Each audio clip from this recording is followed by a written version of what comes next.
Transmitting live from the Asylum Studios, deep in the bowels of Southwest Texas. It's the Joe Rooz Show. The show where we talk about anything and everything. Where nothing is sacred, nothing is watered down, and nothing is PC. All right. Hey, folks, this is Joe Rooz, and it is 19:10 hours on Thursday, the 4th of September, 2025, and bringing you the best quality talk radio we could muster without all the bluster from the pimple on the backside of Texas, the beautiful city of Eagle Pass. This is the Joe Rooz Show, and we are blessed to have you present with us here for a Thursday night show. We don't normally do Thursday nights, but we're doing Thursday night tonight. And why are we doing it tonight? Well, because I was sick and I had to cancel some shows, and our guests were gracious enough to be willing to book again and come back and spend the evening here with us. So we have a packed show for you tonight, folks. We have first hour, we have Angela Jean, which I think you're really going to enjoy. I spent some time checking out her website today. Had a brief conversation with her before the show started. So I think you're going to be really, really happy with this conversation we're going to have here tonight. And then, of course, in the second hour, we have Tony Kessel coming back. And we're looking forward to hanging out with Tony. He did send me a message by email, so I'm not sure. I didn't get a chance to read it because I just saw it. So we'll find out if Tony's going to be with us tonight at 8 o'clock Central Time. All right, folks. So I hope you guys are ready for the weekend coming up. I know we got tomorrow night, we got another show to go. And then finally, a day of rest on Saturday for you, from me, for you, from me. But I'm still going to be working on the show. I got some stuff to do. We got some new software we're going to be playing with, and a new studio setup we're working with. So excited to do with that. So can't wait to get to it. And if you guys caught the show last night, we had our executive producer, Wayne Rankin, join us in the second hour. First hour, we had Michael Stangland, who I guess I got to make sure I say it right because he corrected me twice on the show last night. But he was with us. It was a good show. We had a really good time, good conversation, a lot of fun. Hope you guys were able to check it out. If you haven't, make sure you head over to wherever it is you get your audio podcasts, Apple, Spotify, Amazon, wherever it is you get it. Just go check it out. If you want to see the video, it's right here on Rumble, rumble.com/Joe Rooz. You can find it right there. And it should be there. I hope it's there. It should be. It better be. All right. So we have a little bit of housekeeping stuff we always do before we get into the rest of the show. So I don't want to keep Angela waiting too much longer. So let's get into this right now. So folks, if you would, head over to our website, joerooz.com, joerooz.com. When you get there, look for the contact section, open up the web form, and send us over a message. Let us know whatever's on your heart, whatever's on your mind, any questions, comments, cares, or concerns that you might have, any issues, any complaints, and actually keep the complaints to yourself. I don't want to hear them. And because there are plenty, I know. And then if you have guests in mind, if it's somebody you'd like us to try to get on the show, we'd be happy to do that.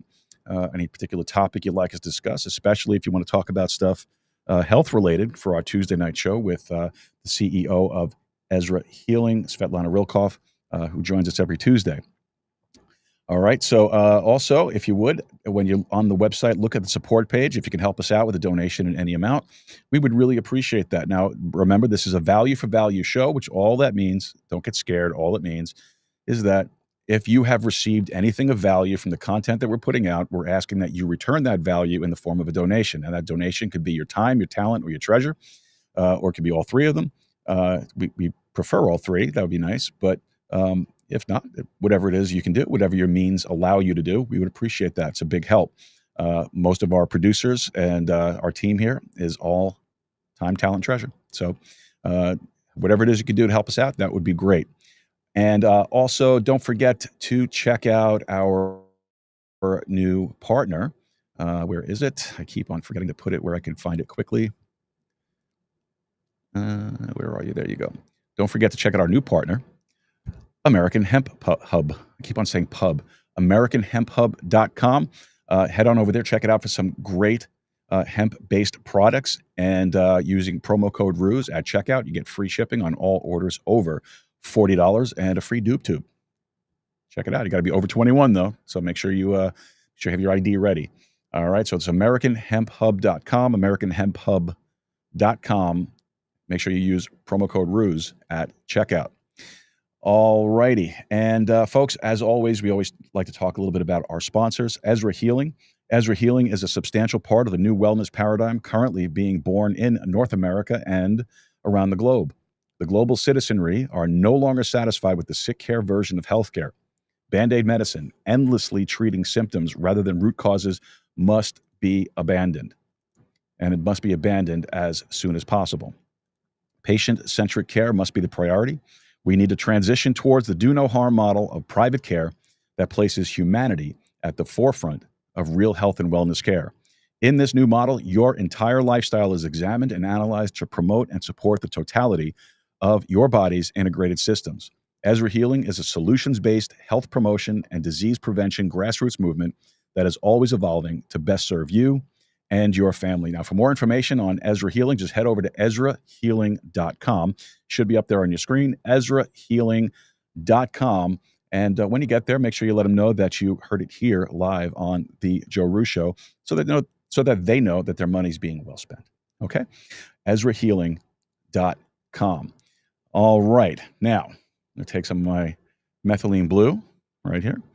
Don't forget, you can also head over to our affiliate link on thealexjonesstore.com/Joe, and you can get yourself a great bottle of this beautiful methylene blue. This stuff is amazing. I've been taking it now for about 4 months, and man, I miss a day with this. Man, I feel it. I feel it. You need to check it out. So head on over to thealexjonesstore.com/Joe and get yourself some of this beautiful methylene blue. This stuff is amazing. All I'm drinking it tonight with is just some sparkling water, nothing crazy. Oh, amazing. Folks, this is where the power is, right here. Oh my gosh. Super good. Super, super good.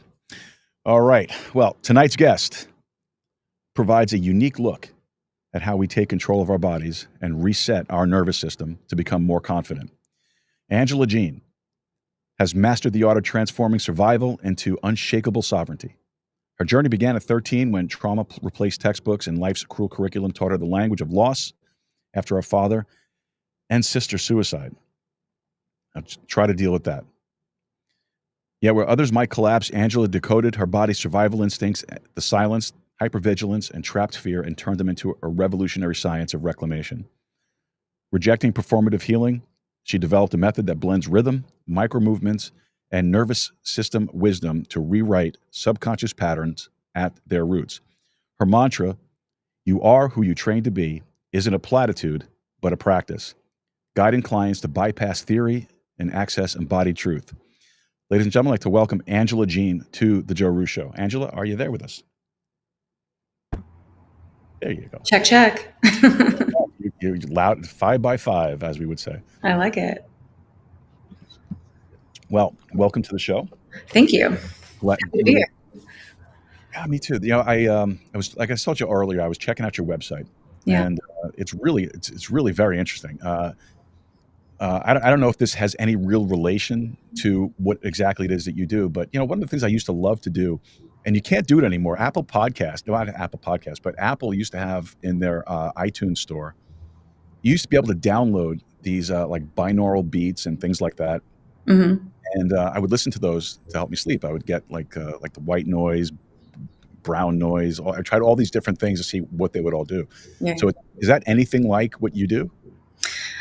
Ish. I don't actually work with binaural beats. I work with rhythm. Okay. You know, I rewire with rhythm.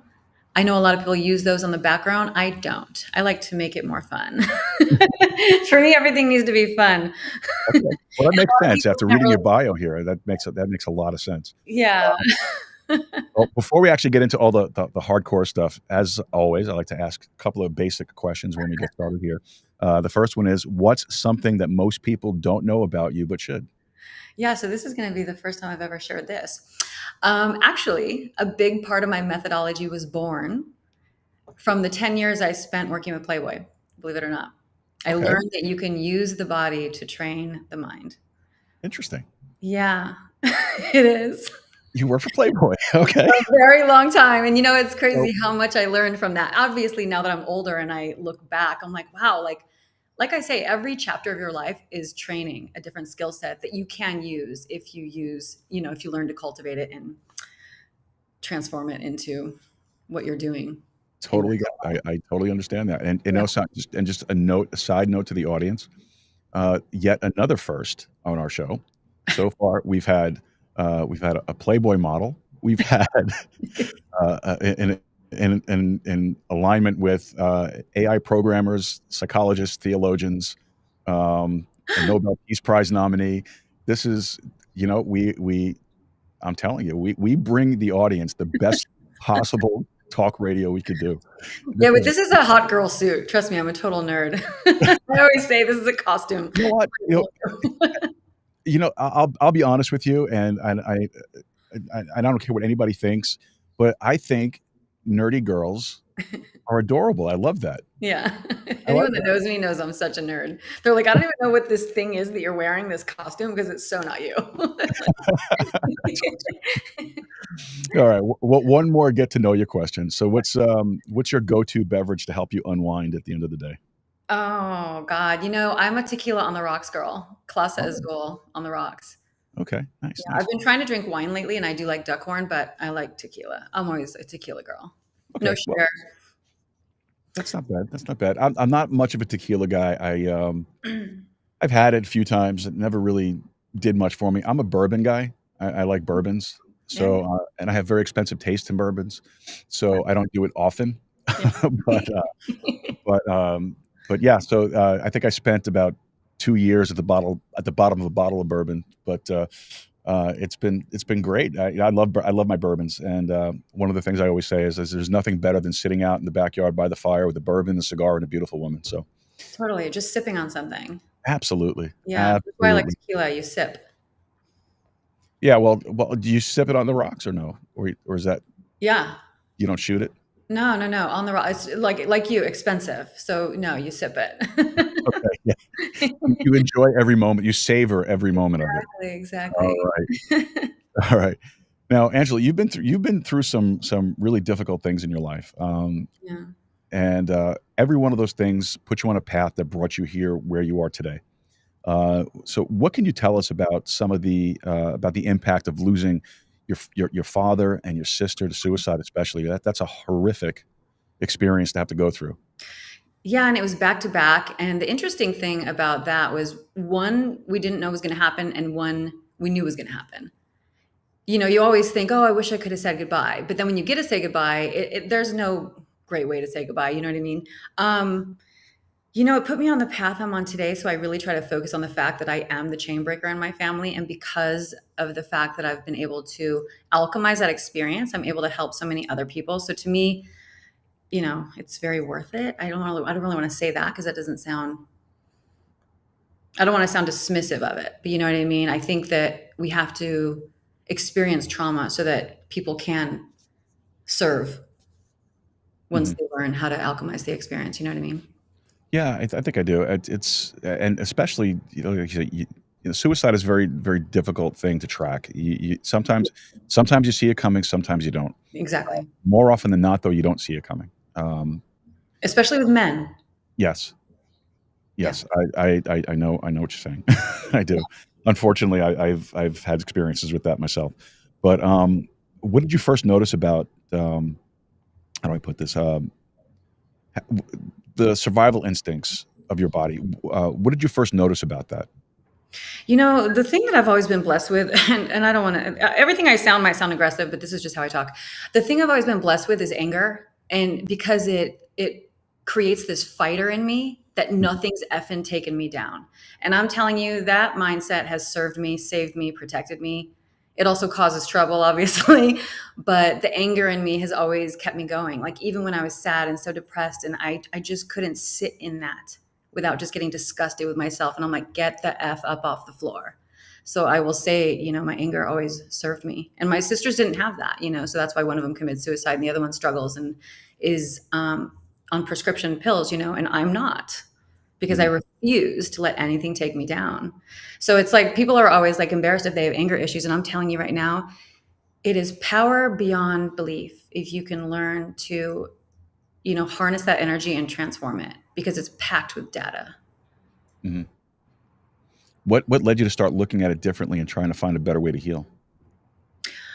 I was just getting in a lot of trouble back then, and I was just like, and I kind of knew that anger was power, but I didn't know how to harness it. And I've just, like I said, I've always been a nerd. So I always started studying, like, I was always into studying and researching, and I would research, like kings and how they ruled, and how they strategized and, didn't let emotion overtake their, like it was always strategy over emotion, right? So how do you Yeah. strategize? And it just was like trying to figure out how to strategize and how to harness this momentum that I was feeling. Like, how do I use this in a positive way? I'm sorry, one sec. Our next guest just sent me a text. He's confused. So let's fix that really quick. All right. Did you say he's confused? I love that. He's confused. We're all confused. Because it's sometimes some of the guests have a difficulty translating Central Time to their local time, and That's what it, ChatGPT's for. I did the same thing. well, but our next guest, Tony, he's a great guy. I was actually looking forward to talking to him again. I had him on the show a couple of weeks ago, Mm-hmm. and we barely got through the first 3 questions Mm-hmm. on the interview, but we had to cut it because we had another guest coming on. So I invited him on. Oh, Uh, nice. this way we can kind of pick it up where we left off. Yeah. So, but reclamation, the science of reclamation. Can you explain that to us? Reclamation. Yes, the science of reclamation. What does that mean? I've never used that word. No, it was in your bio. It's not. Interesting. The science of everything I do is basically, rewiring through rhythm, using the body to train the mind. And why I say that is because the body runs on pattern recognition, not words. Like we were just talking earlier before the podcast about like a breakup. When does a breakup actually feel real, right? It's not until you feel it in your body. Mm-hmm. Would you say that? Oh, absolutely. Yeah. Yeah. So that's when something feels real. So that's the body codes faster than the mind debates. And so that's when I learned that you can really use the body to train the mind. And that's the science that I work on. That's why rhythm comes into play when we rewire with rhythm. That's the methodology of everything I work on. Okay. You know what? The reclamation. I swear I thought I saw that on your bio on your website, and that's why I threw that in there. So I apologize for Yeah, that. no worries. I'll look But at what it. I do have from your bio is that you mentioned that you have a mantra, and your mantra is you are who you train to be. 1000%. Okay. So how does that fit into your work with your clients, or do you call them patients, or are they clients, or? Clients, yeah. The way I always try to encourage people that you're training in the background, whether you know it or not. So every decision you make at every moment, you're training a version of yourself, right? If you have something to do that day and you decide not to do it, you're training a person that gives up on themselves. And that's being coded into your body. If you go to the refrigerator and you choose something healthy versus not healthy, you're training a version of yourself. And every single decision stacks against whichever version of you is going to live the life that you're living, right? Are you going to be the unhealthy version? Or are you going to be the healthy version? The one that gets stuff done, the one that doesn't, you know what I mean? So every single decision you're training in the background, whether you know it or not. So I try to just encourage people to be more, just to cultivate more awareness and be more intentional about their choices, which you have to slow down to do that, right? Because we're all so habitual. Go do this, do this, do this, do this, Yeah. Constantly on the move.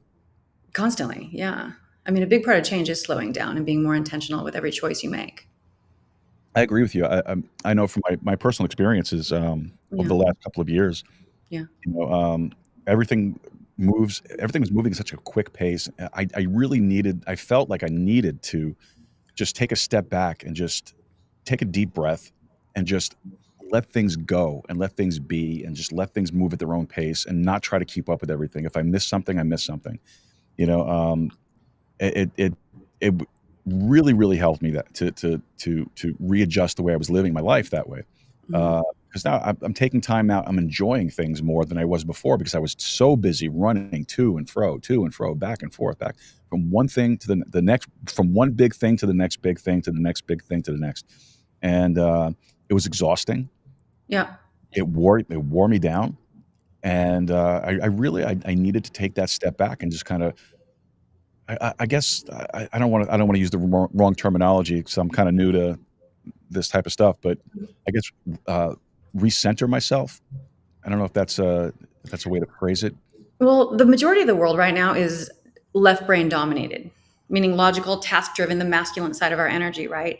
And the one thing about that is, number one, when you're so task driven, you don't really have time for the intuitive thoughts to come up. And those are actually the bigger picture, the bigger ideas. You know what I mean? Those are very important when it comes to creating the life that you want, right? You have to be training the source, not just getting pulled along in your life. You know, when you train the source, it's like, what are you, like you're working on your podcast right now, but if you actually took some time to stop being so task driven and take a day off, meditate, you'd be surprised the spiritual downloads that you will actually get that would actually possibly take in another direction. You know what I mean? That's when you get the downloads. Well, I'm looking forward to that Saturday. That's my next day off. I'll start again on Sunday show again. But so I'm looking here at your website. Yeah. And, which one? I'm going to do the screen share. This one, the one that your people sent us. Oh yeah. The Irresistible Identity Code. Yeah.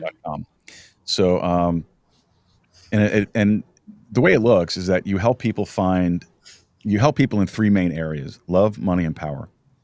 Do you find that one of these three areas is the weakest for most people? Honestly, I just kind of look at what people download the most, and believe it or not, you know, everyone downloads money the most. You know, power is basically confidence and inner authority. People want money, you know, unfortunately, most people go towards the money downloads because everyone wants to be financially secure. Right. The biggest problem. So this is the thing. Let me back up a little bit. So when I say you use the body to train the mind, I just want people to be aware of this. A big part of why we struggle in relationships and why we struggle in financial security is because somewhere along the way, our body coded money is not safe. Our body coded love is not safe, right? You go through that breakup, it hurts. Your nervous system locks up in survival and then keeps love away from you because it was that thing that hurt. So it's coded in your body as unsafe. Same with money. If you struggle financially, if you were raised in a home where money was scarce, money is coded into your body as stress, fear, and scarcity. You understand? It's not coded as something that's safe. And that's why I use the body to train the mind. You have to remind your body and rewire your nervous system that love is fun, love feels good, money is fun, love feels good, you know, money is good. You have to reprogram everything in your body that love and money is safe. Because if you really sit and think about it, a lot of us don't feel that love is safe. We don't feel that money is safe. And you might say to yourself, what are you talking about? Of course I want money. But money also means what? Stress, responsibility, judgment, organization, you know, a lot of things that stress out your system. So believe it or not, we reject a lot of these things. That's why we sabotage so much of what we attract. You know, you meet that person, you sabotage it. You get that business opportunity, you sabotage it. Or a lot of people don't realize they'll get money and they spend it and they think that they're celebrating. They're not celebrating. Your system is actually releasing the money to get it away because it is coded as danger. So a lot of people that make money and spend money real fast, I see that around me all the time, especially with women. It's actually a form of their nervous system releasing the money, getting it away because it is tagged as danger. And the body is signaling danger, danger, danger. Why do you think that is? Why do you think the body signals that? I mean, it's an imprint that happens. It's an imprint that happens. This is the thing. It's an imprint that happens either in childhood, you know, money was scarce, or your parents were always fighting. So you never saw that love was something that felt good. And that imprint you take with you. You know, it's a program that's coded into your nervous system, like literally. The nervous system doesn't need another story. It needs a signal. That's why I'm not a big therapy person. I'm fully into nervous system training. The body has to feel a signal. It has to feel a rhythm. Rhythm signals safety, period. Because it's a pattern. It's a predictable pattern. The mind doesn't debate rhythm. Okay. So what about your technique, your methods? Do you describe your training by sharing, how do I phrase this? You basically say that it trains you in all four ways you learn. You watch, you listen, write, and move. Yeah. So confidence anchors no matter your lifestyle. Could you walk us through that process? And why do you use four ways of learning in your coaching, your guiding? I learn four ways because everybody learns differently. Like right now, some people like to listen to podcasts. Some people like to watch YouTube. Some people like to journal. It just covers everything. So just in case you're someone that learns by listening versus watching, it covers it all. So I just wanted to make sure everybody had everything. That's mainly why. So the way it works, obviously, we always have to do a nervous system reset, because if your nervous system is gripping, it won't allow anything in, meaning the information that I'm going to embed. Okay, now when you say gripping, what do you mean? So when you're majority of the world, our nervous system is like tense. Do you ever feel that tension in your body when you're driving? Do you ever feel yourself tighten up? Or yeah, so that's your nervous system starting to lock up into survival mode. Every single time you feel that, that's what's happening. Something is signaling danger. Something is stressing out your system and you're locking up. You have to immediately signal to your body that you're safe, that you're okay, because it doesn't know and it doesn't speak word. Like your nervous system doesn't need words. That's what I'm saying. It needs signals. It needs a sway. It needs a tap. And this has to be trained constantly, you guys. It's literally like going to the gym and training a muscle. You have to literally train your nervous system for safety. I call them safety sets. Because otherwise, you're never going to attract money. You're never going to attract love. You're not going to be able to hold that confidence because your system doesn't feel safe to hold it. It's literally science. The only thing prioritized in survival is survival. Breathing, eating. Not love, not abundance, not success. I'm thinking, as you're talking, I'm thinking about my own personal. So I try every time I meet somebody new like this, Yeah. and learn something new, I try to apply it to myself. Okay. And I can understand where you're coming from as far as being in relationships and things like that. I think that I'm very resistant, of course, to getting into a relationship. I've had I've had a lot of opportunities, but I only let people get so close, and then I back away.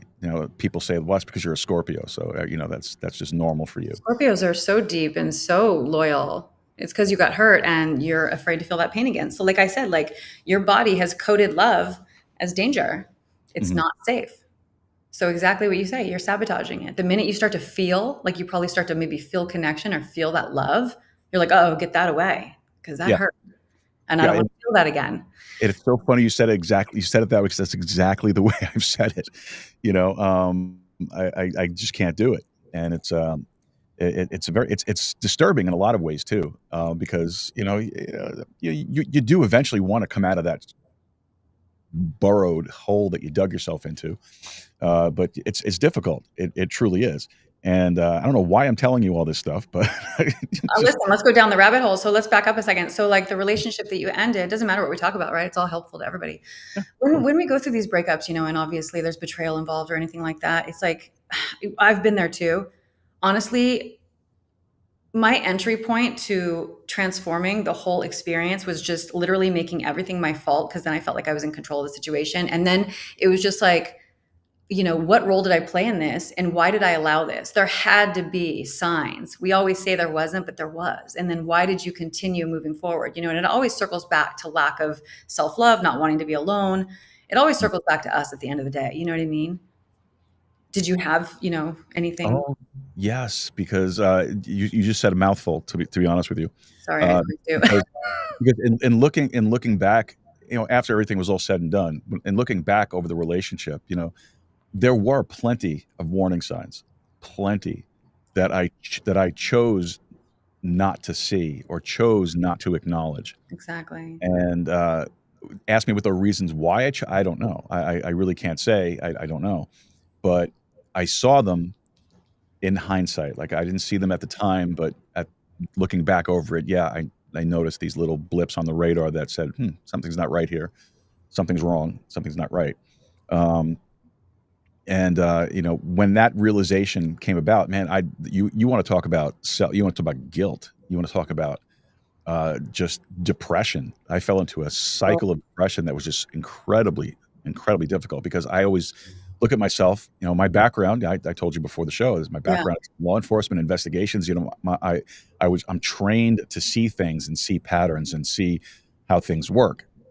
And why in this particular situation, well, I guess it's kind of like, people that are trained in like EMTs or medical professionals, they're great at treating other people, but when it comes to their family, everything goes out the window and they forget, And also I've observed that men just don't leave You guys, I don't know if it's because you spent so much time building that you're like, I've spent all this time and energy. Women will leave, That's, men don't. I've observed that a lot lately, yeah. and it's interesting how they would rather stay and suffer than leave. I mean, that's why my dad committed suicide. He drove it to where he got married and shot himself in the head. Like he was in a marriage that he just wouldn't leave. And to this Like, day, I'm like, why won't you leave? So there's got to be something about, I don't know if it's not wanting to be alone or just well, I after think, you've built and spent so much time and energy. Maybe that's the logical side of the man's brain. yeah, I agree. Because I think it's multifaceted. I don't think it's just, I don't Sure, think, I don't think it's one cookie cutter ideal for everybody. sure. But I know for the way I always looked at it was, number one, societal, the way society looks at things, you True. know, um, it's a Failure, failure. failure, Exactly. right? Exactly. It's a failure. Um, I grew up in a generation. I'm older than you by a lot, I'm sure.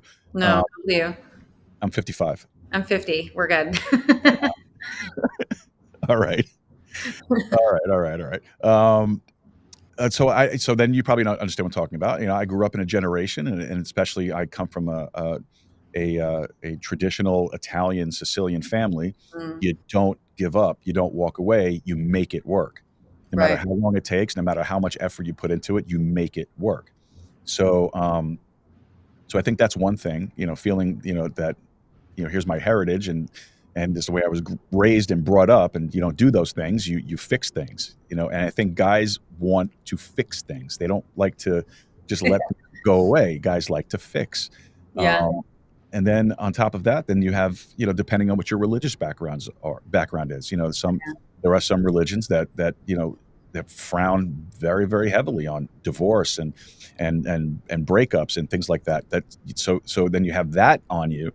And I think men carry that more than women do in relationships. They feel that burden to, I have to make this work. I invested so much of myself in this. I invested so much of my time, so much effort, so much emotion, everything, all this stuff. Yeah.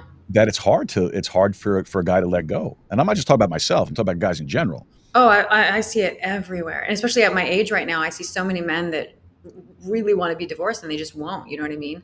Mhm. And I think, like you said, it's looked at as failure because, like, you guys are supposed to be the anchor, the leader, like, but it's like women. I mean, come on, we're no cakewalk, you know. That's where you have to really zoom out and just realize we're here for expansion and growth. We're spirits having a human experience. It's like, I know it's easier said than done because if that's not your belief system, it's not your belief system. But you have to find a way Yeah, to look at it through a different lens. yeah, I agree with you. It's so complicated. It's so complex. Yeah, It's just, and again, not everything fits everybody. Everybody has to find their own place, their own totally. way of dealing with whatever it is they're dealing with, whether it's a breakup, a traumatic experience, or whatever it is that's around them. They have to find their own way of dealing it. There's no cookie cutter way to do it, and you just got to find it and stick with it and work through it. Earlier today, I downloaded one of your tracks I mentioned to you earlier, Yeah. uh, and it was I thought I didn't know what to expect, to be honest with you, because again, I'm kind of new to this Mhm. this type of teaching and these type of experiences. Yeah. So didn't know what to expect. And the one that I downloaded was the walking one. The walking And meditation. Yeah. yes, and again, I didn't know what to expect. So Mhm. I'm sitting at my desk, and I was listening to it at the regular job while I was working on some reports that were overdue, and and I'm listening, but I did pick up the rhythm to it. There was definitely a rhythm and a meter to it Yeah. that really did keep kind of make you want to move and do something other than just sit there. So I Yeah. guess that's why it's good for a walking routine.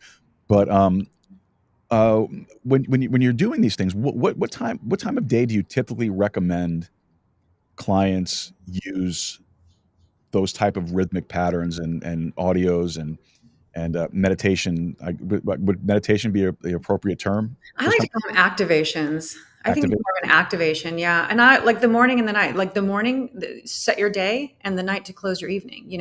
Set your day. This is who I am.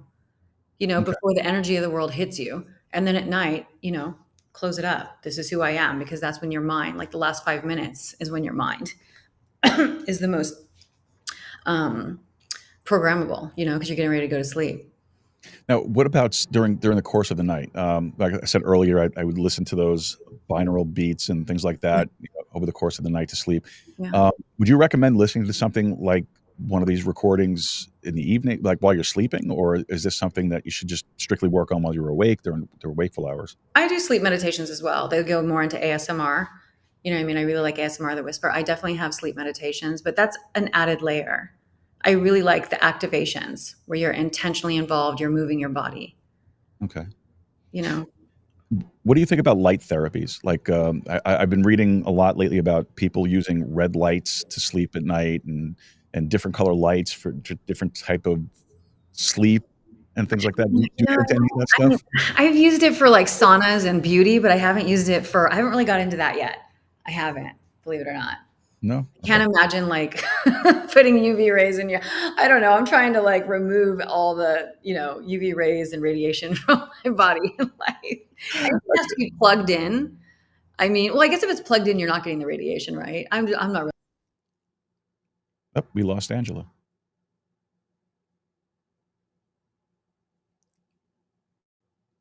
Hey, Angela, I don't know if you can hear me, but we lost you on the feed here.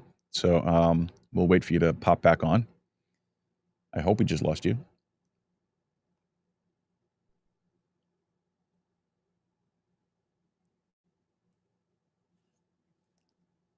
All right. Well, while we wait to figure out what happened here with Angela, this is the joys of a live show, folks. This is these things do happen from time to time. But let me know down below what you think about the conversation that we're having here.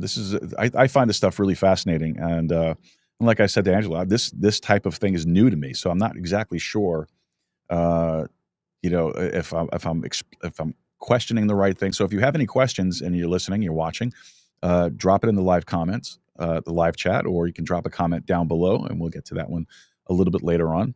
And let's see what happened to Ms. Angela.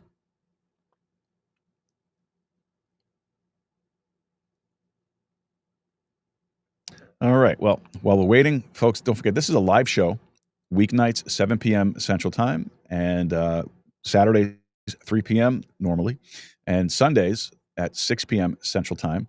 And just don't forget to hit that like button, subscribe button, follow button, and help us out with the algorithm. And you're back. I know. I don't know what happened. That was so crazy. I Yeah, had to well, like redo the whole thing. the internet probably went down. Ah, all Those right. things happen. Those things happen. Listen, it's happened to me. I had a congressional candidate interviewing Oh, last week, and my internet went down here, but his stayed connected, and so he the was host going. is gone. He was because I have a monitor right in front of me here. So if you ever see me look up, I'm looking at a monitor just Oh, to okay. look at the screen and the feed and time and everything. But so my side went down, and I'm looking up at the monitor, and he's still going. He's still talking, That's good. and I was like, all right, cool. So but what I didn't realize though is that even though my internet went down, the Yeah. audio was still going. I was still connected audio. Oh, that's cool. So the people that were listening on the audio stream are hearing me going, "Son of a bitch, what the frick?" I can't. So but this is the joys of live shows. I mean, these things happen all the time. It's not a big deal. That's why Not live is fun. Like I love doing podcasts because it's so raw. It really like helps mastering, You know what? There's a mastering. different vibe to it, I think, Yeah, too. I don't know. Like I try to explain that to other people. There's a different feel when you're doing a live show. No matter how many people are watching, doesn't make a difference, or listening, doesn't make a difference. of course. When you're doing it live, Yeah. there's just a different vibe to it. It's a different energy to it. Like I know, like I've tried the recorded stuff, and I sat there and I'll be like, okay, let's see. So I don't like the way I sounded. Let me back it up, start it again, go back to here, and then it takes me 3 times as long to get Because through the show. And you're trying to perfect it. exactly. And then, but this, I think, in my experience and my feeling is that doing it live forces me to be better. Exactly. You know, Exactly. I think Yeah, you have to learn how to go with things on the fly. totally. You don't know what people are going to say. I totally agree with that. Like I never like to like rehearse or know what we're going to talk about because anytime I've planned, it's a disaster. Like I'd rather just like go with the Always, flow. Can I always. suggest something to you? Like as far as just circling back to what we were saying about the breakups, and I know this is going to sound crazy, but I think, like I say, you are who you train to be, and you're training in the background, whether you know it or not. For me, the easiest way to get through a breakup is to focus on the love and to focus on the lesson. What do you think about that when I say focus on the love? Are you unable to do that because of the, betrayal? Um, Because if you think about it, you want your vessel to be filled with love. It's the most of course, expansive yeah. energy. It's only going to attract more. And it's always something that really helps. Like, believe it or not, I've went through what you went through. And when I would allow myself to just focus on the love and the good times and look at the pictures of the good stuff, like it just healed me. And then focus on the lesson because the lesson just made me a better person. It'll make me a better partner next time. It's really about just, becoming the better version of ourselves for the ultimate relationship. Okay, I understand. I know it's so chick, right? So you're like, No, okay. no, that's fine because but you see, my thing is like you said, look at pictures and stuff like that and whatnot. You see, when I was getting things settled and I was going through boxes of stuff and Mhm. I found all the cards and all the little notes and all the pictures and stuff. I Uh-huh. have a burn pit outside. It all went into the burn pit. So Oh man. To yeah, see how the body codes, like, because you started feeling, right? yep. The body codes all that stuff. That's why I say, you guys, it's really important to understand that the body codes everything. You can talk affirmations and journal and talk about your problems and say you want to do this, say you want to do that. If your body doesn't feel it, your body doesn't believe it, your body doesn't want it, if it doesn't feel safe, if it doesn't feel good, you're never going to move towards it. Like, you really have to use your body. That's interesting that you burned everything, Joe. It's very adulting of you. As I So what found did it, you learn? I learned that I probably shouldn't have done that because there was some really good It's memories your in there. life, yeah. That was a large chunk of my life that I just let go up in smoke. So, but to answer your question about what I feel when you say that, uh, the first thing that popped in my mind was time. Okay. I don't have time. To focus on the love? Do you Yeah. have time to focus on the negative? What's the difference? Well, the thing is when I say time and focus on that, I'm talking about I between my regular job Okay. and this, like Okay. this is where my heart is right now. This is what I'm throwing myself into. I've invested a lot of time. This is like having a wife or a girlfriend. I've 1000%. invested a lot of time and money and resources and aggravation and stress and all that stuff into putting together this show. I'm trying to build my media empire here. I say that kidding around, of course, Yeah, yeah, yeah. but No, you're not. Claim it. but you know, Command it. well, I'll do that. I'll say this. I'll say it this way. I want this to be successful. I want this to be what I do going forward. Like I want to eventually be able to not have to do the regular job and this be the regular job. Change times, change venue, all that stuff. Build my studio up. I mean, I built the studio by myself. I invested everything here myself. I am not doing this as a little side hobby kind of thing. Otherwise, I wouldn't do 6 shows a week. You know, Can I ask you if this was birthed from the breakup? no, no. This Okay. is. I started in doing stuff like this back in 2015, 2016. Okay. Before it was podcasting, it was internet radio. Okay. Um, so I had a show up when I was living in New York. Me and three friends, two other friends rather. We had a show, and we would do it live Wednesday nights, and we had call-ins, we had all that stuff. Had a blast doing it. We had a professional studio. The third party in our group owned a studio in his house, and Oh. as long as we had him on the show, he let us use the studio for free. So I love it. and he was great though. We had a great time. It was I was the lone conservative voice, and my other friend was the ultra liberal voice, and then the other Joe was the libertarian voice. And we all played off of each other, and we all worked well together. We were like best buddies, but we would argue on the show. We would stage a lot of stuff too, just for comedic value. Sure.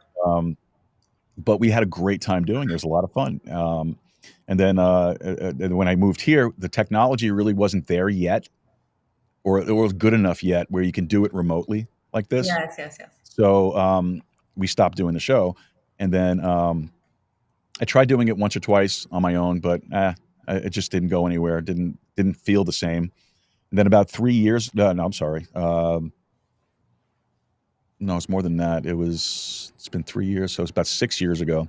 I started doing another podcast. I was doing it just twice a week. I was doing a Thursday night and a Sunday night, and I did that for about 3 years, and didn't realize during the course of that 3 years that some of the things that I was teaching and talking about was really meant for me to help me get through what I went through. Of And course. I didn't see that until after the fact, and I realized, holy cow, this is interesting, because I was teaching, I was doing Bible studies.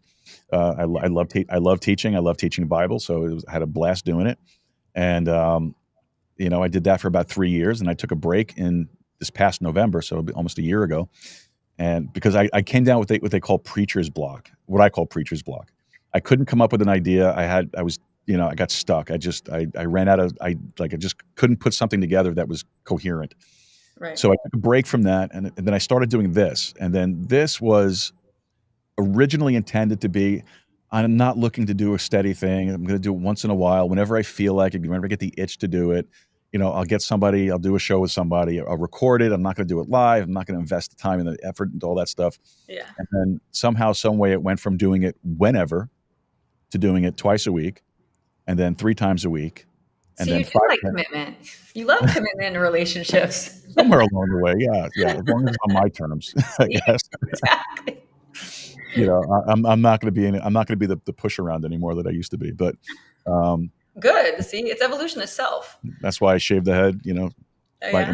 independence. I cut the beard down to the goatee, shaved the head, all that stuff.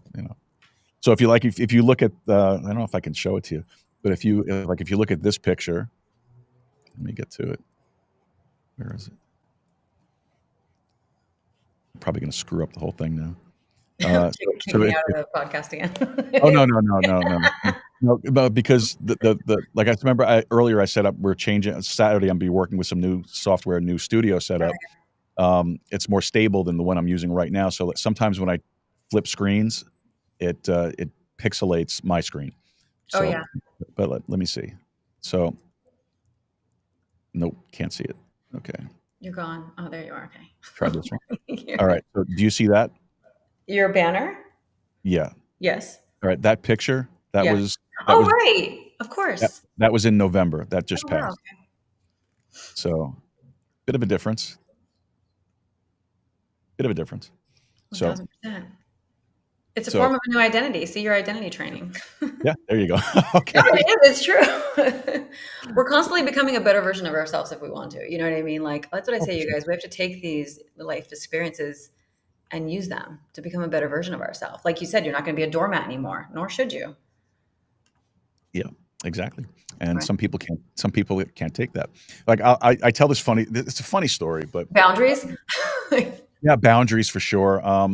All right, so I have 2 dogs. I have 2 French bulldogs. All right, Okay. they're my babies. They're my kids. I love them more than, course. because when I was going through the worst part of everything, they were the only ones that were there with me. Oh, So yeah. so I have my girl. Her name is Bean, and she'll be 5 now. And then I have Charlie, who is he'll be 4. So they're my life. They get everything. They get. I love to cook. I am an amateur chef. All right. Okay. So and I when I tell you I give you restaurant quality food, you get at least a 4-star restaurant quality food. Love All it. right. You're So, such a husband. Oh yeah, I'm an all jack of all trades. I'm a little something for everybody, but especially, but most of the time they tell me I'm a pain in the ass. But so anyway, so I had a lady over for dinner one night, and went the whole 9 yards. This really elaborate dinner, the wine, candles, all that crap. Nice. And so she comes in, and of course my dogs are there, and she, I just kind of saw the way she looked at the dogs, and I was like, okay, She's not a dog person. it didn't seem like that. Okay. So She's out. so I'm cooking, I'm getting everything ready. I'm about to plate and serve, and she said to me, she goes, well, what about them? And she points to the dogs. And I'm like, well, what about them? So she goes, what are you going to do with them? I said, oh, I have dinner for them. Because I cook for them every night. They get a home cooked meal every night. Of course. So tonight, what are they getting tonight? Tonight they're getting roasted chicken breasts tonight. Nice. So, but that night, what did I give them that night? They had, we were having, I made filet mignon. So they had filet mignon. So I told her, I said, well, I didn't understand what she meant. I was like, well, what are you going to do with them? Well, I have food for them. I'll feed them, after we eat. And she was like, no. She goes, aren't you putting them outside? Like, Why would I put them outside? Well, I don't eat where there are dogs. okay. Really? Okay. Well, this will be the first and last. Yeah, exactly. No, so I said to her, I said, well, my dogs don't go outside. All right. First of all, French bulldogs can't be outside in the type of heat that we have here. Yeah, That's their nose. No smush nose dogs. Yeah, exactly. So that's number one. And number two, it's night. It's dark out. I am not letting my dogs outside. And number three, if them being in the house bothers you, I got a better one for you. They sleep in the bed with me. Yeah. Charlie sleeps across my head. His butt's always facing my head. And Bean is usually under the blankets, pressed up against my back. So she says, well, that's disgusting. I was like, really? So she goes, well, can you please put them outside? Because I'm not going to eat if they're not going outside. I said, well, you know what? I picked up the plate, I put it on the floor, I gave it to the dogs, and I said, you can leave. Good. And she was like, excuse me? I said, you can leave. Exactly. I went to the door, I opened it up, you can leave. She goes, yes, I'm really doing that. You can leave. I'm not going to let somebody dictate to me, especially when I'm doing Yeah, I mean, you have to. Yeah, alignment matters. You know what I mean, and that's great. It's kind of off track here. I know. Oh, that's okay. That's okay. We're kind of in the weeds, but let's get back to the questions at hand here. You're so funny. So explain the type of transformation or healing that a person can expect when using one of your trainings. What I focus on is thought patterns. And that was all, again, stemmed from the suicides in my family. I thought if we could learn to redirect negative thought patterns, that is the entry point for transformation. So that's what I work on. I rewire through rhythm. I rewire negative thought patterns, and I train the nervous system to hold and receive love, Joe. Bah humbug. Yeah. I mean, your thought patterns are the root, because what you think determines what you feel, determines what you do, determines the results of your life, right? David Bayer talks about that all the time. I love him. And so if you can, what'd you say? Who was that? David Bayer. Okay. I'm obsessed. I know the name. I don't know much about him, but I know the name.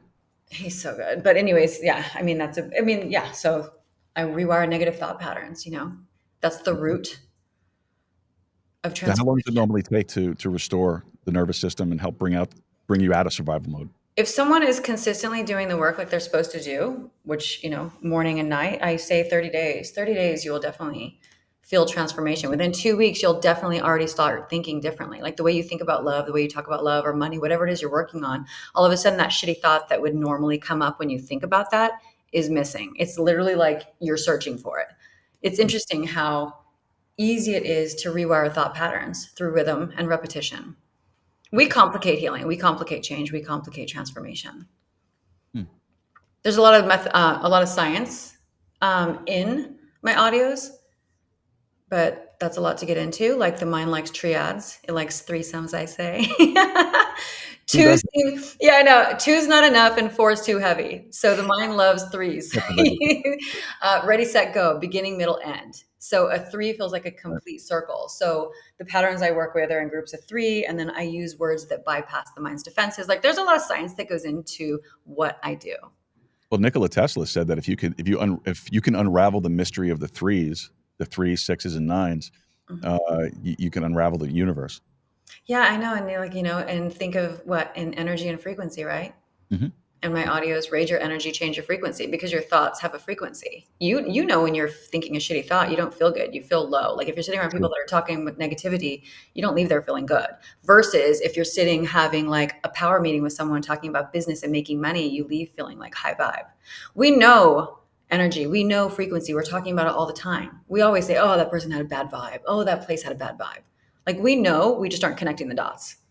Yeah, exactly. As a matter of fact, I use this example. I was talking to somebody the other day, and I said that we were talking about my job, and I was like, it's the craziest thing. I get up in the morning, I'm ready to get going, get out, get to work, do what I got to do, Mm-hmm. and it's like as soon as I get out of the car in the parking lot, I just feel all of the energy that I had just completely drain. Yeah. It's like it, and the guy that I work with, my assistant, he said the same thing too. He's like, I'm fine until I get here, and then I get here and I sit down, and it's like all of a sudden I just have no energy, I have no life. Well, Yeah. that's what it feels like, at least. Yeah. And and that's just because there's a lot of negative energy around the place that we work in at times. Exactly. And Exactly. it definitely, I see, I'm becoming more aware of these things as I'm studying this stuff and like reading things like off your website and other sites that I use. And it's really it's amazing when you sit there and you actually analyze this stuff and try to apply it to yourself, and you see the patterns that start to develop. It's amazing. Yeah. Now your website, again, I went back to your website. It guides people to understand that desires are not random. No. They are blueprints for a version of you that's already exists. I really believe in that. It depends what you believe in, but do you believe in your higher self? To me, my higher self is the version of me that has not been beat down, that doesn't believe that, nothing's possible for her. Like, to me, it's like the God within us. If you were teaching Bible study, right? I feel like the source, our higher self is the God within us. And if we're God's child, we're like flawless, right? But life kicks you down, and then you start creating all these stories that you're not good enough, you're not this, you're not that. So, I think in tapping intuitively in to the God within us is imperative. You know what I mean? I agree with you. And like I said, the more that I'm studying this thing, the more I'm starting to understand it more. It really is practical. It's really applicable to your everyday life. Yeah. This is something that can actually help you through your day, and not just through your day, your night, your week, your month, your year, however long you want it. But the thing is, though, like you said earlier, you have to stick with it. It's You have not to stick something. with it. Yeah. And everyone, you need to have some type of toolbox, outside of going to therapy, outside of going to church. Like, what can you do right now in the moment when you're feeling like shit? What can you do right now in the moment to redirect that thought pattern? What can you do right now in the moment to break that energetic charge and redirect it, and really harness that energy? You have to have little things that you can do yourself. We are the healers. We have everything we need. We have our body, we have our breath, we have our movement. Yeah, everything's within you. Yeah. 1000%. You just have to tap. You just have to know how to tap into it. Like, the next time you're super angry, this is what I do. When I'm like super angry, I clap my hands really hard and I rub them together, and then I go like this, and I promise you, Joe, you will be able to feel the energy. And in that moment, whatever you're angry about, you know exactly what you're pissed off about, right? So what you do is you flip to the other side. So if you're like, I feel like no one respects me, you know what I mean? You say, I harness my inner authority. I am respected. And you really breathe that intention and that thought pattern into this energy. It's like, I promise you, it's so transformative. You can't just marinate in that shitty thought. You really have to let that unmet need surface and speak and command what you want, and really move into that identity. This is who I am now. You know what I mean? Because that shitty thought is just a program, because you've been thinking it so many times. And every time you think it and you let the loop of that negative thought complete, meaning nothing goes my way, and you compete and you're rehearsing rejection, you're rehearsing it, all you're doing is anchoring in that identity. You are keeping your life in a holding pattern. When that shit surfaces, clap your hands, do something, shift your state, stand up, move, do something, and declare a different state that's on the opposite side of the energy of what you're feeling. Does that make sense? It does. Yeah, it makes a lot of sense. You got to try it, though. I know this sounds like woo-woo stuff, but you guys, come on. Well, they got to go to your website. They got to check this stuff out, and they got to check out your all the audio, everything that you provide here. I'm looking at it now as you're talking, and it's you have so much stuff up there that's free. Yeah. Which is a great place to get started. Yeah. And I'm telling you, I think that if people check it out and actually do it, It's fun. yeah, I think like so. that. It looks like it. So let me ask you this: so do you feel like that people that most people can really quickly identify and label their desires, or do you have some clients that feel just overwhelmed and really don't know where to start? Most people can You have, label it. Most people can label it because they're thinking about it all day long. They're rehearsing it in the shower. They're talking about it to themselves all day long. Most people, I mean, the core of most people have abandonment wounds, and unfortunately, that uh, affects everything. If you have an abandonment wound, it doesn't just mean that you're not going to feel safe in relationship. It also goes into your business belief. Nobody chooses me. Nobody likes my podcast. No one wants to hear my content. You know what I mean? The abandonment wound is universal. So it's a good place to start. You are chosen. You are loved. You know what I mean? let's not talk about not wanting to watch the podcast or anything like that, because we don't. No, I'm just saying, like, we all have our own. No, I have my own. I have my own channel. Is what I'm talking about. Like, so that's what I mean. Like, sometimes we'll be like, oh, if you don't get enough views, you're like, oh, no one wants to watch it. You know what I mean? I'm talking about my own experience. No, but I understand though, because it's in a form. Yeah, it's a different way the abandonment wound speaks. That's why, and I think I manifested that when I was telling you earlier that I don't have a lot of viewers live. We're working on that. We're getting better with that, but I get more downloads and all that stuff. That's just me compensating for feeling like. Yeah. Well, that's all about consistency, because I started going live on YouTube too. It's just consistency.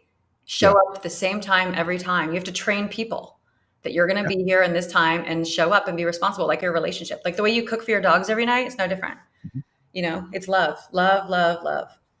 Yeah, no, you're absolutely right. As much as you want to be loved. You know what I mean? Like, love your audience as much as you want them to love you. I can get flaky too. It's easy when you work for yourself, but like, I love my audience. The folks that have been with me for a while, that follow me over from the other podcast. Like I said, I on the audio side, people know me. I'm more known on the audio side than the video side. Okay. When my mom was passing away, she passed away a couple of years ago.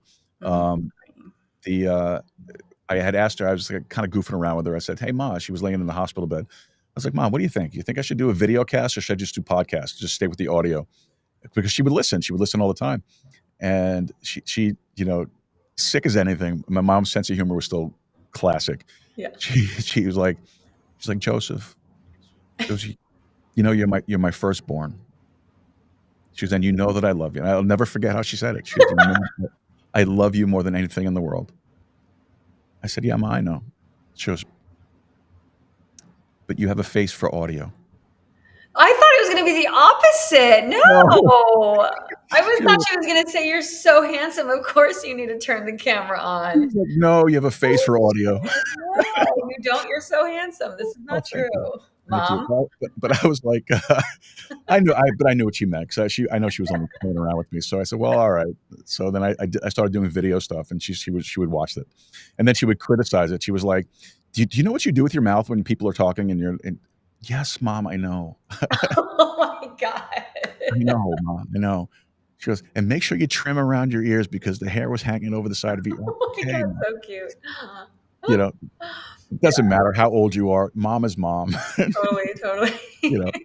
And that's one of the better memories I have of her as she was passing. But I love my audience. My audience knows who I am. They've heard my stories over and over and over again, and yet somehow, for some reason, they still come back. And I appreciate them. I really do. I do this for them just as much as I do it for myself. And I think community is like the future of relationships. I really do believe that, like, community, especially if, more and more of us are single midlife and staying single, not necessarily by choice, like, community is going to be huge. I think, like, I'm so close to everyone in my building. Like, we plan wine nights, we do this, we do that. It's just, I really think it's the future of relationships. Community. Yeah, that's great. You know what? And that reminds me, like, when I was growing up in Brooklyn. Yeah, exactly. Everybody in the neighborhood knew everybody. Everybody, they would. You got butter? I need some butter. You got some butter? Like, it's like literally. Exactly. Everybody would sit out in front of their house. They'd have coffee. They'd play their card games. And what was that game with the tiles? I forget what they called that, but they used to play their games, and it was every night. It was somebody else's house. It was community. Everybody knew each other. It was great. Now, no, you don't get that anymore.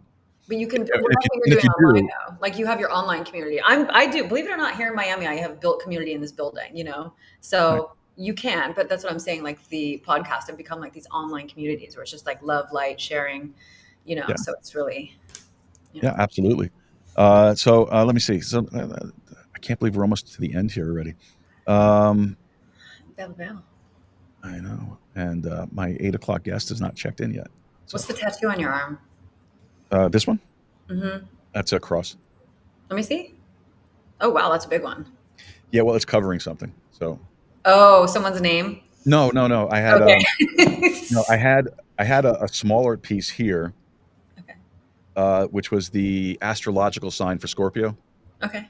But I also have a big scorpion on my chest. When's your birthday? My dad was a Scorpio and his name is Joe.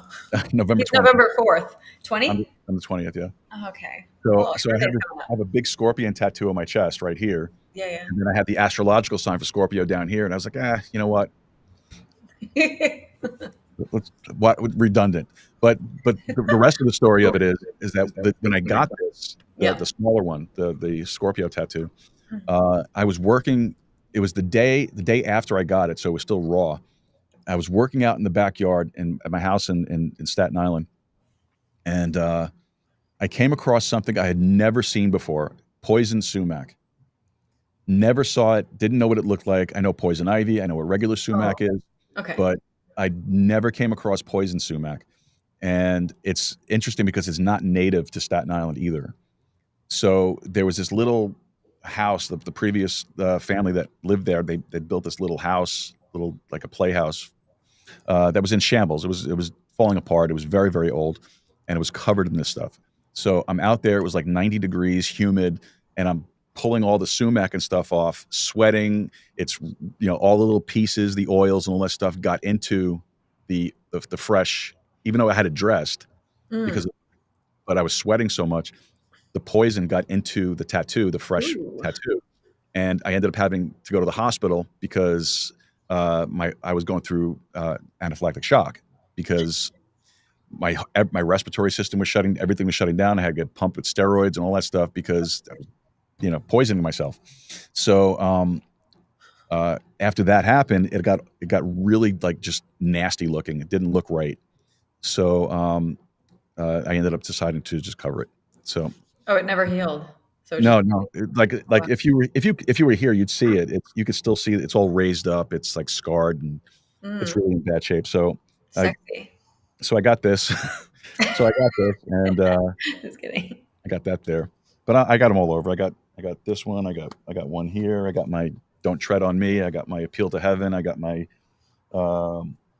fraternity pat thing there. I got a band over here. I'm just covered everywhere. You got a lot to say.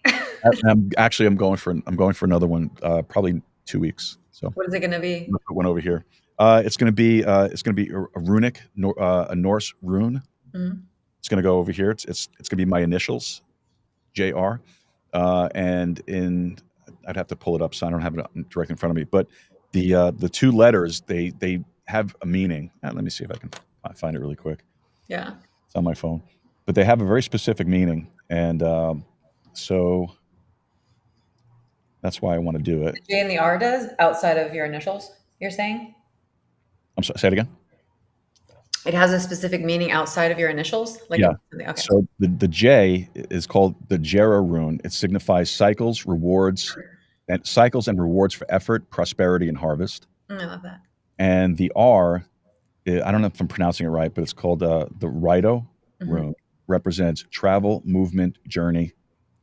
And if I put my middle initial, that adds symbolizes protection, controlled force, defense, and structure.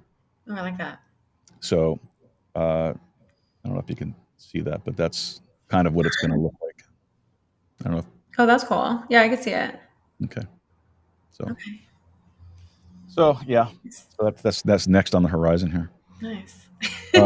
So we were just way off the mark. You're using your body to train your mind. What? We are way off the mark here. It's Thursday. It's Thursday. Yeah. This would be a good Friday show, to be honest. Thursday's a weird day. We should do it. We should do a separate show. Just we should do a late night show and have a cocktail. We could do that. I'm up for that. I'm sure up for that.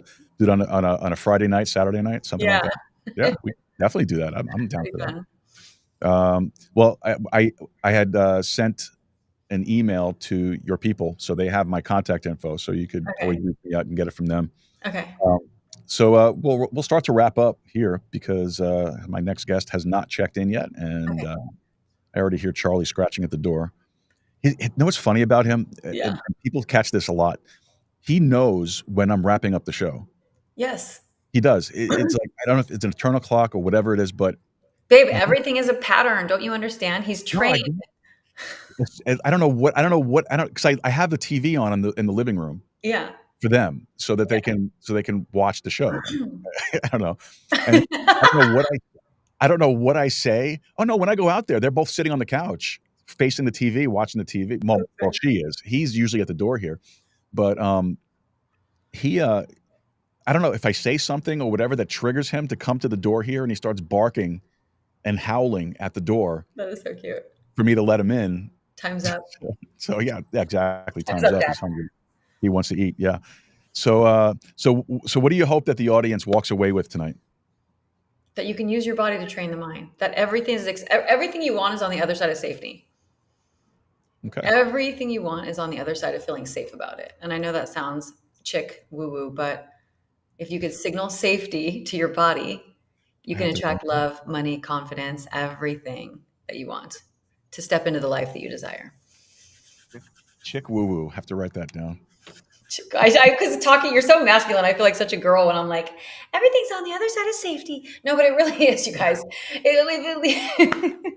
You agreed that you sabotage your relationships. You know what I mean? Because the minute you start to feel, it's like, uh-oh, I don't want to hurt again. So you don't feel safe. So hello, everything is on the other side of feeling safe.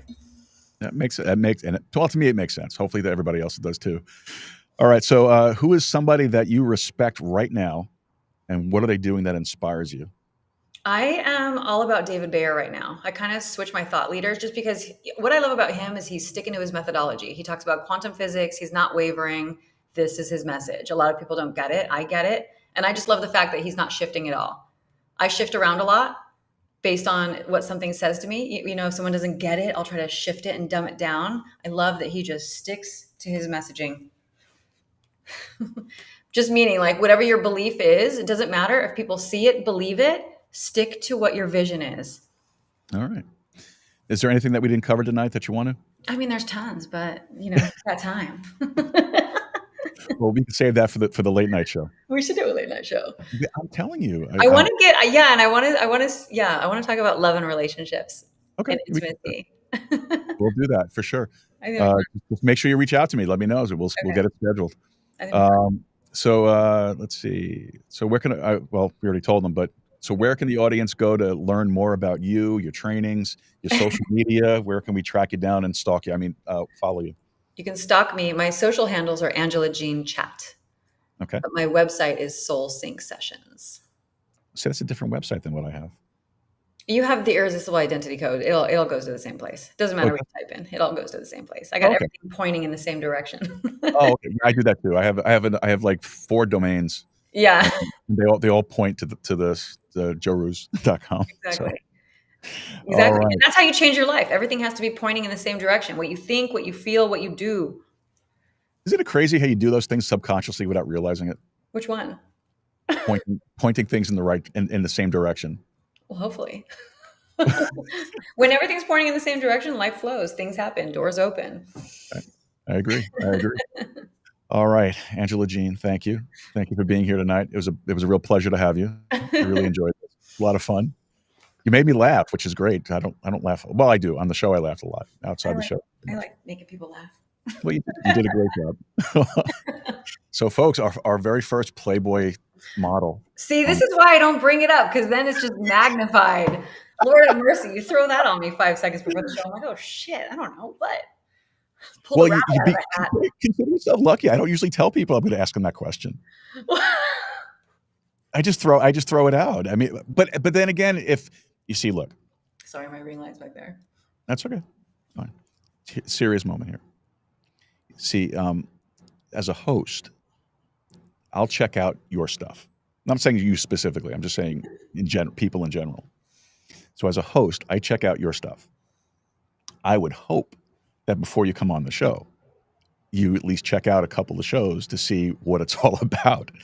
So if people would pay attention to the show when they come on the show, they would know that that question's coming. That's I always was actually, in my defense, I was actually waiting I for don't them know about to you. tell you when we were rescheduled. I didn't realize I was rescheduled with you tonight, or else I would have. I thought we were next week.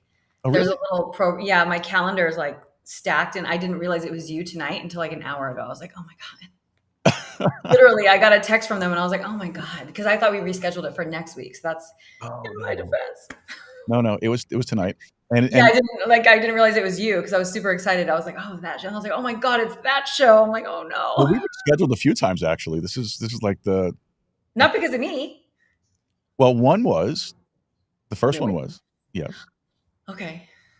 Look at Yeah, our the first relationship. one was because I don't know who takes care of the calendar stuff for you, but whoever went into my calendar to make the change, Mhm. just put down that you had something else to do or something like that. I could tell you exactly what they said. Well, I think I was moving. I'm in the middle of a move. Oh, are you? Okay, sorry. That's probably what it is. Yeah, Yeah. and So I'm for not gonna some look it up. reason I thought we were next week. That's why I was like, as soon as like, anyways, I already said it. As soon as I knew it was you, I was like, oh my God, of course.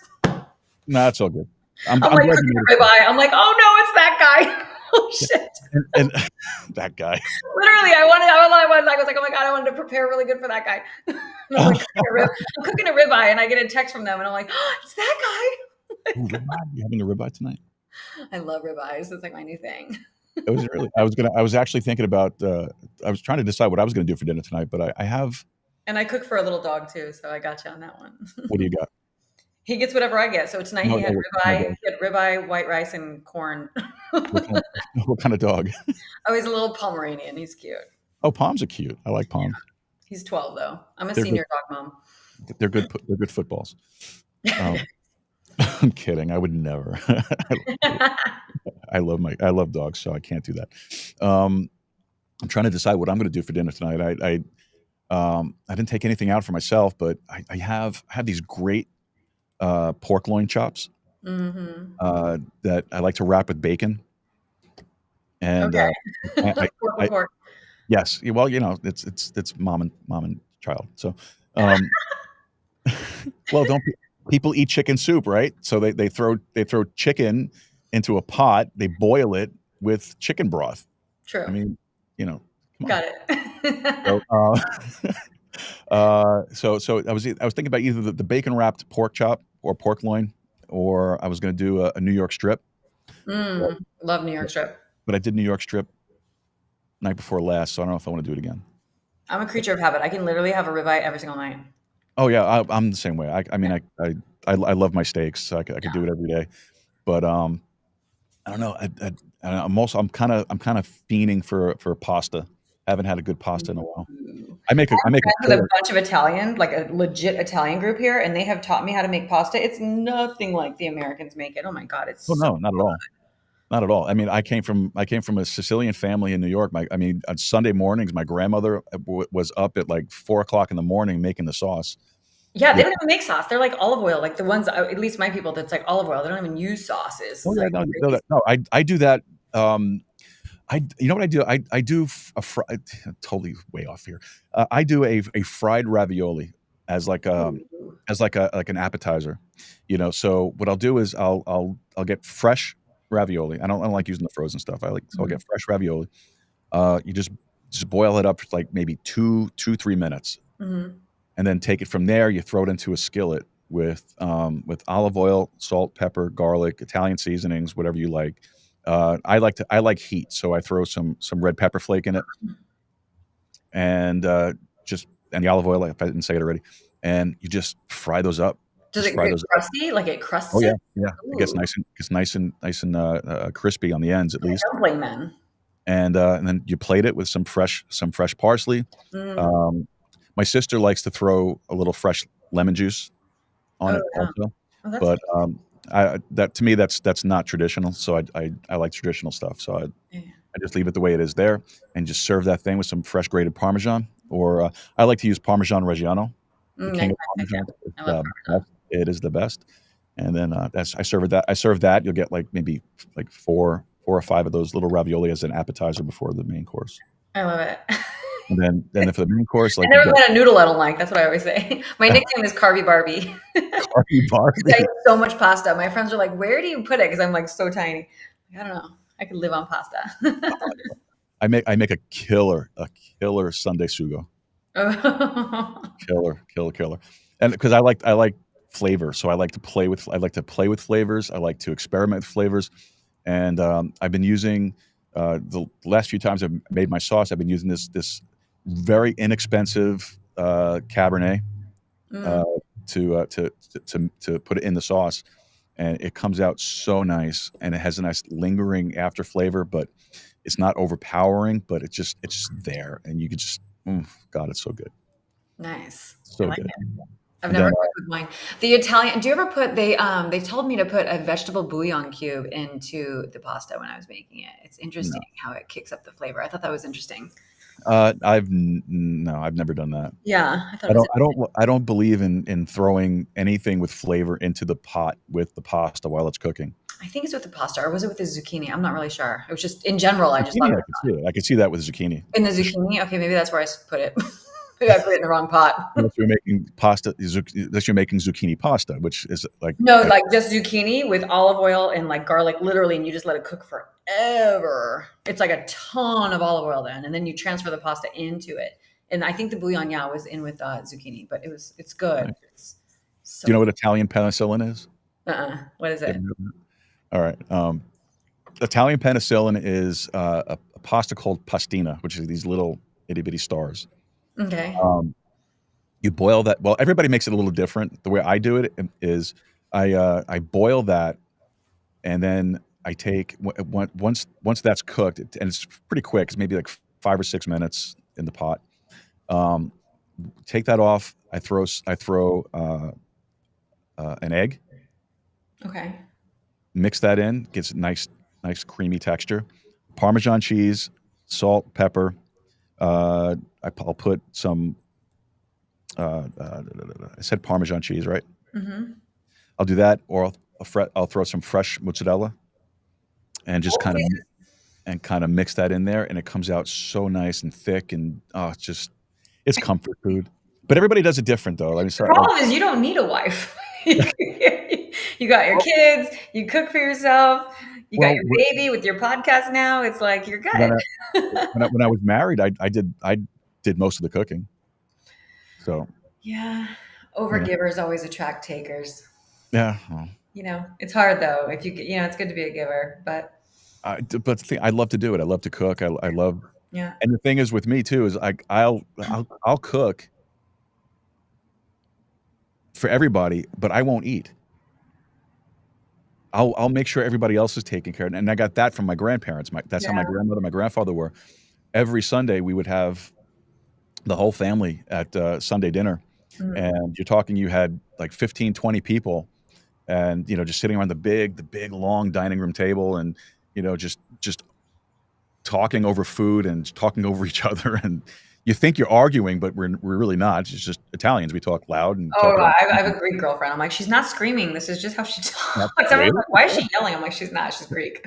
And my grandmother and my grandfather would both circle the table while you were eating, making sure you had everything you needed. Is that okay? Is that good? And what my grandmother used to do, which is to drive everybody crazy, she would come over to you and she would say, "What's wrong with that?" Nothing. Because you're not eating it.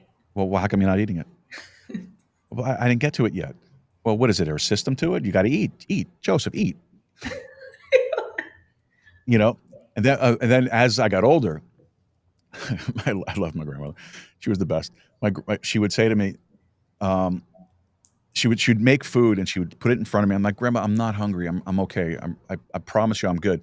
So she was like, you need to eat something. But I'm not hungry. Eat. Would you please eat? You need to eat. Yeah. All right, fine. So I'm sitting there, I'm eating, and then she'll sit there next to me, watch me eat, and she'll just watch me as I'm going, and she goes, you need to lose some weight, Joseph. You're getting fat. Me. Stop making me eat. So that's her way of loving you. Yes, absolutely. Food But is definitely a love language. it was the best. And then on my father's side, my grandmother on my father's side was an amazing cook, and she, oh my God, she used to make the best pastas from scratch, and she would sit there and she wouldn't even look. She'd have a conversation with you, and she's talking to you, and she's mixing everything over here, and it's coming out perfect, oh, and she never told anybody how she did it. And she's long passed now, but Took her secrets with her. took her secret. And my grandfather too. My grandfather was a great cook. My grandfather had so many recipes that he used to make for us. Just to, like, especially when we were sick, he would do comfort food stuff. Mm-hmm. And he made this one sauce, and it's nothing crazy. It's a very basic sauce. It's like salamis and pepperonis, all that stuff, and it's like very, very light tomato sauce. I cannot figure out how to make it, and he never told anybody how he did it, and it was so good. And I would die for it right now. There's a secret ingredient, yeah. It's probably something really weird. Oh man.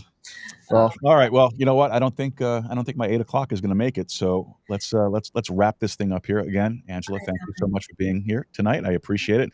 Love the conversation. Had a lot of fun with this. This was great. It felt like family night.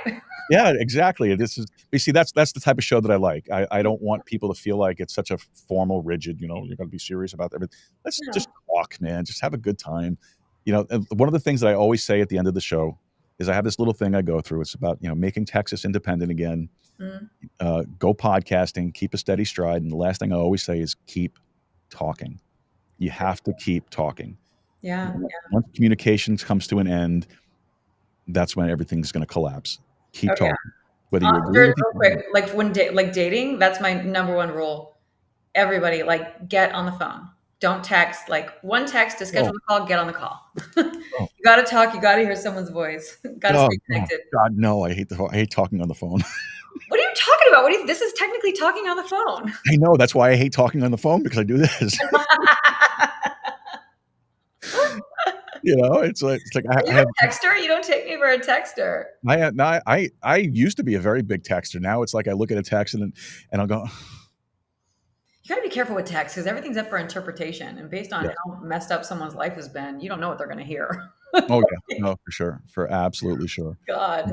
But I have one friend who insists on calling, and I'm like, I don't want to talk. You'll miss that though one day. Someday, I'm sure. Yeah. For maybe 5 minutes. I don't know. We'll see. All right. I know we've been saying goodbye for a while now, but Angela, thank you again. I appreciate you being here, and thanks for rescheduling. I appreciate your understanding as well. And I'm glad we were able to make this happen. And seriously though, let's get in touch about having that late night show. I think it'd be fun. Yeah, I would love to do it. Let's strategize a little bit better. Let's brainstorm. But I think it's fun. You got it. Like I said, you should have my number. So I sent an email to your people there. My people. Your peeps. Your peeps. Should I start throwing the gang signs up or what? I don't know any. I know none. Okay, there you go. There you go. All right. My gang sign. Angela, thank you so much for being here. I'm going to wrap it up now. Okay, well, good to go then. You want to stay through? You're so bad at breakups. Look at you. You can't even do it. Just kidding. You want to stay through the closing? You can stay through the closing. All right. So, folks, Podhome. Podhome.fm is the most modern, easy-to-use podcast hosting platform on the market today. Podhome.fm is my host platform on the audio feed, and I've been with it for about two and a half years now, and it is fantastic. You get to publish your episodes, enhance your audio, automatically generate chapters, titles, transcripts, show notes, and even more than that.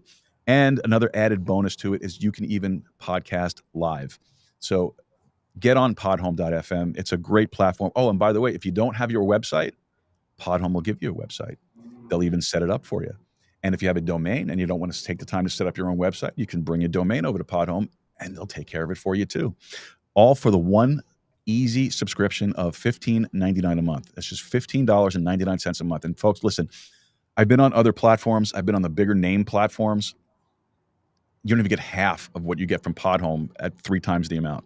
Podhome.fm, $15.99 a month. And if you go there today, you sign up today, you get 30 days free so you can play with it. And I guarantee you're going to want to stick around with it. So podhome.fm, podhome.fm.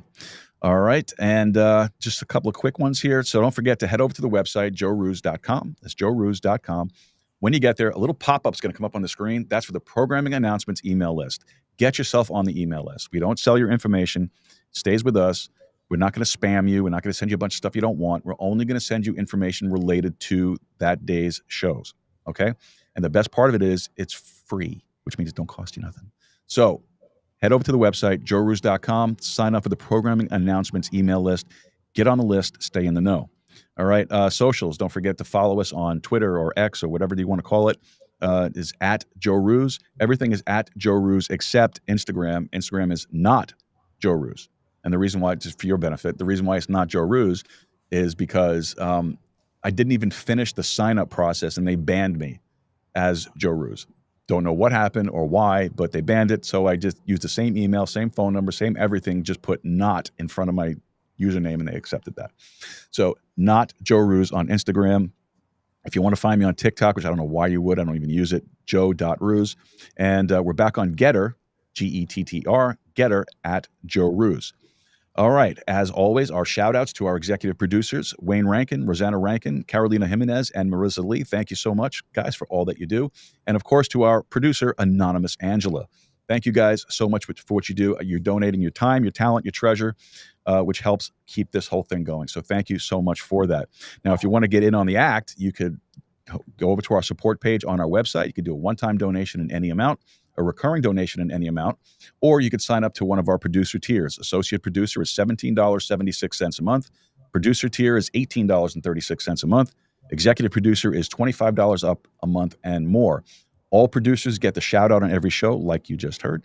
You get included in all of our show notes, emails, anything that goes out from this show. Your name is on it. Why? Because through your donation of your time, your talent, your treasure, you are helping produce this show, putting it together, getting it spread out there. So you get the credit for it. And like I said, I'm still working on it. I'm trying to get it done. IMDb, trying to get you guys actual IMDb credit as a producer for the show, so you can actually put that in your resume. All right. Now, also, the executive producers get an additional benefit is they get to book a 30-minute segment live on the show with us pretty much whenever they want, as what happened yesterday with our producer, Wayne Rankin. So our executive producer, Wayne Rankin. So it's a great deal. It's a lot of fun. We enjoy it, especially being able to connect with everybody. So sign up on our website. If you want to help us out with cryptos, hey, that's great too. We got all our crypto wallets are up on the website as well. Ethereum, Tether, Bitcoin, Texacoin, Algorand. I think Solana's up there. I'm not sure. But check it out if you want to help us out with that. That's great. We appreciate that. And, of course, speaking of cryptocurrencies, thank you to the folks that are listening to the podcast on the audio version on the modern podcast apps like Podcast Guru, Fountain.fm, TrueFans.fm, not OnlyFans, TrueFans.fm, Podverse, Pocket Cast, all that stuff. Those modern Podcast 2.0 apps allow you to stream sats to us. Sats are just micropayments of Bitcoin, the Satoshis. So you can set your wallet up, and while the show is running, you can actually send us over boosts, boostograms, all that great stuff. And we really do appreciate that. Now, if you want to try out the modern podcast apps, go to modernpodcastapps.com or podcastindex.org. And Charlie is howling in the background already. So, folks, thank you again for being here with us tonight. Don't forget to head over to the website, joerooz.com. Make sure you leave us a message. And, hey, listen, great show tonight. Really enjoyed our guests. Folks, make Texas independent again. Go podcasting. Keep a steady stride. And keep talking. See you tomorrow night, folks. Good night. Happy trails to you until we meet again. Happy trails to you. Keep smiling until then. Who cares about the clouds if we're together? Just sing a song and bring the sunny weather. Happy trails to you till we meet again.